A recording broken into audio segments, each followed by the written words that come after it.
Bismillahirrahmanirrahim. Assalamualaikum warahmatullahi wabarakatuh. Halo teman-teman, perkenalkan nama saya Nova Ahmad Paujan dengan NIM 1907920, berasal dari pendidikan sejarah dengan mata kuliah sejarah peradaban Islam.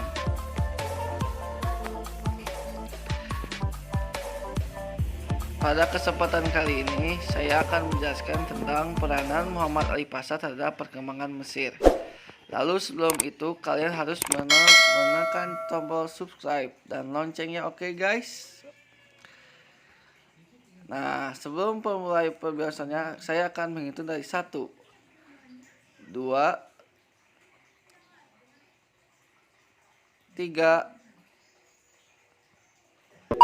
100. Muhammad Ali Pasha merupakan seorang tokoh dari negara Mesir yang terletak di Afrika Utara. Muhammad Ali Pasha lahir pada bulan Januari 1765 di Kavala, Albania, Yunani, dekat pantai Makedonia, dan meninggal di Mesir pada tahun 1849. Dialah pendiri dinasti Mesir yang keturunannya memerintah Mesir sampai tahun 1952. Sejak kecil, ia memiliki keterampilan dan kecerdasan yang sangat luar biasa. Dalam perjalanan karirnya, banyak usaha yang dilakukan untuk memperbaharukan dan memodernisasikan keadaan umat Islam yang telah. Orang tuanya bekerja sebagai penjual rokok. Dari kecil ia sudah harus bekerja. Dia tak pernah memperoleh kesempatan sekolah. Dengan demikian, dia tidak bisa membaca dan menulis.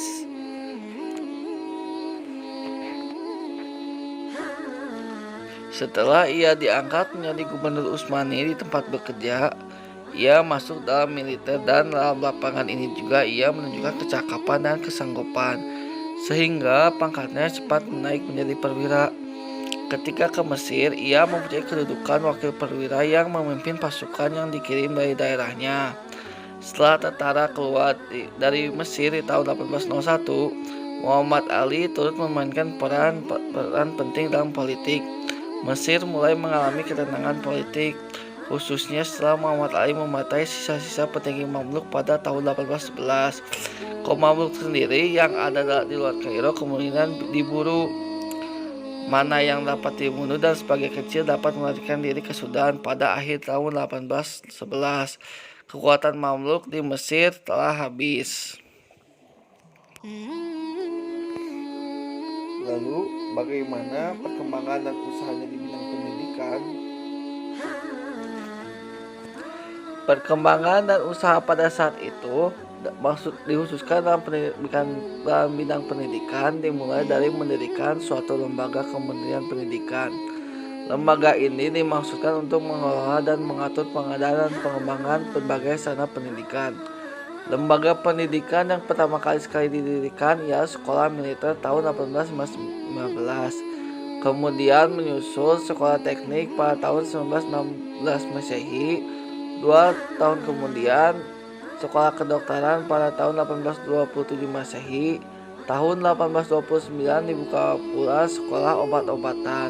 Pada tahun 1939 Sekolah Pertambangan. Tahun 1836 Masehi Sekolah Pertanian dan Sekolah Penerjemahan. Sekolah-sekolah seperti ini dikatakan baru kali ini didirikan di dunia Islam. Saat itu Mesir mempunyai sistem pendidikan tradisional yang kutab, madrasah, masjid, dan Jamiah Al-Azhar.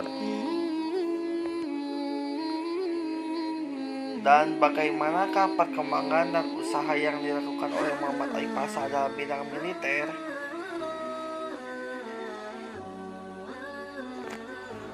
Pada saat itu, untuk kekuatan militernya diperlukan angkatan bersenjata yang kuat dan modern. Muhammad Ali Pasha berpandangan bahwa kekuasaan dapat dipertahankan dan dikembangkan dengan kekuatan militer.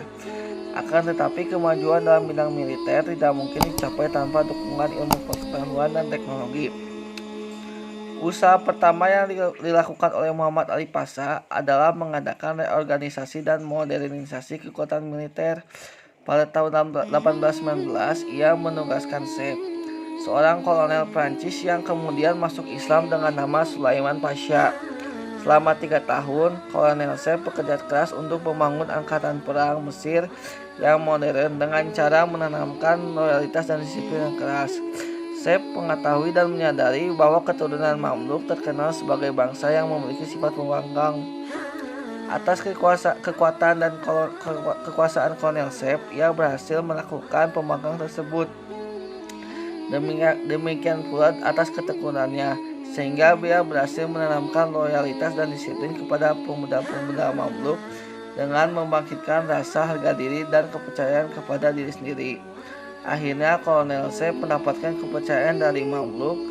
Di samping itu juga ia melatih pemuda Sudan sebagai militer untuk membentuk pasukan tentara yang kokoh dan kuat di negara Mesir.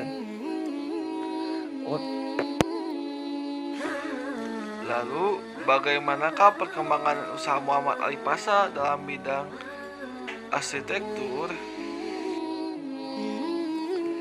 Ya, pada saat itu Muhammad Ali Pasha memang membuat masjid dengan mengadopsi gaya Ottoman. Bangunan masjid memiliki 2 buah menara yang ramping dan runcing yang mengampit sejumlah kubah kecil dan kubah utama. Tinggi kedua menara ini mencapai 82 meter. Sementara itu, bagian kubahnya dibuat megah dan tinggi, mirip dengan Masjid Hagia Sophia di Istanbul, Turki. Area masjid itu terdiri dari atas 2 bagian.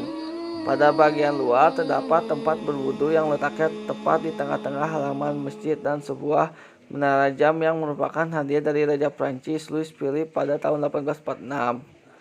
Sebagai hadiah balasan, Raja Muhammad Ali Pasha memberikan obelisk tugu runcing Ramses II dari kuil Luxor yang terdapat di pintu masuk. Saat ini, obelisk Ramses II tersebut masih bisa dilihat di Place de la Concorde, Paris. Bagian lain masjid yang merupakan bagian utama adalah ruang sholat. Bait al-Salah ini tepat berada di bawah kubah-kubah yang terdiri atas 1 kubah yang berada di tengah dan 4 kubah berukuran menengah, serta 4 kubah kecil yang mengampit kubah utama. Dan yang terakhir, lalu bagaimanakah dampak dari perkembangan dan usaha Muhammad Ali Pasha terhadap negara Mesir? Muhammad Ali Pasha merupakan peletak dasar kebangkitan Mesir modern. Menurutnya, Mesir harus bersatu di bawah satu kepemimpinan, bukan dibagi-bagi ke dalam sultan-sultan kecil seperti yang selama ini terjadi. Bagi Muhammad Ali Pasha, kewajiban penguasa adalah mengarahkan kekuatan rakyat untuk tujuan bersama. Muhammad Ali Pasha memang tidak mengetahui seluk-beluk perpolitikan, tetapi yang terpenting adalah terwujudnya satu kesatuan peradaban manusia yang tidak dibedakan oleh letak-letak negara ataupun lainnya. Untuk itu, menurutnya satu-satunya jalan yang harus ditempuh untuk maju adalah dengan meniru peradaban barat modern dengan panutan peradaban dunia. Sekian dan terima kasih.